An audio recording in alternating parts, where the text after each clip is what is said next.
ஒருவேளை இந்த ராசிகளில் புதன் இருந்திருந்தா ஏதோ லேண்டு, டாக்குமெண்ட்டு, கல்வி, காதல் இது சம்மந்தமான பிரச்சனைகள்லாம் இருந்ததெல்லாம் இப்போ சரியாக போகுது. ஏதோ ஒரு லேண்டு ஒன்று வாங்க போகிறீங்க 9வது மாதத்துக்கு மேலே, ஓகேங்களா? அதே மாதிரி சகோதரிக்கு, மகளுக்கு இவங்களுக்கு இருந்த பிரச்சனைகள் தீரப்போகுது.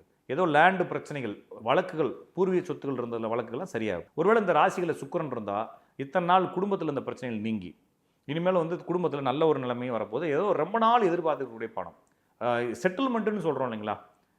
சார் நான் வந்து ஒரு கம்பெனியில் ஒர்க் பண்ணேன், வெளியே வந்துட்டேன். நான் ஒருத்தர் கல்யாணம் பண்ணேன், அவர் டிவோர்ஸ் பண்ணிட்டார். இது மாதிரி எல்லாத்துலேயுமே செட்டில்மெண்ட்டுன்னு ஒன்று. அந்த செட்டில்மெண்ட் பணம் ஒரு 7வது மாதத்துக்கு அப்புறம் பெரிய அளவில் வந்து சேரும் இந்த ராசிகளில் சுக்கிரன் இருந்தால். இந்த ராசிகளில் செவ்வாய் இருந்தால் பெரிய அளவில் குடும்ப விஷயத்தில் இருக்கக்கூடிய பிரச்சனைகள் நீங்கும். ஆனால் நண்பர்களால் ஏமாற்றப்படலாம். நண்பர்களால் உதவி கிடைக்கும், அந்த உதவியை ஏமாற்றமாக மாறலாம். ஏதோ ரொம்ப நாள் குடும்பத்தில் இருந்தால் மருத்துவ தேவைகளுக்கான முடிவுகள், மருத்துவத்தில் ஏதாவது ஒரு பிரச்சனை இருந்தவங்களும் மருத்துவங்கள் கிடைக்கலாம். நான் சொன்ன இந்த 4 ராசிகளில் குரு இருந்தால் ஒரு பெரிய ப்ரமோஷன், ஒரு பெரிய சேஞ்சஸ். இங்கேருந்து நான் வெளியே ட்ரான்ஸ்ஃபர் ஆகணும்னு நினச்சிக்கிருந்தேன் சார், ரொம்ப நாளாக கிடைக்கல சார், இப்போ கிடைக்கும்.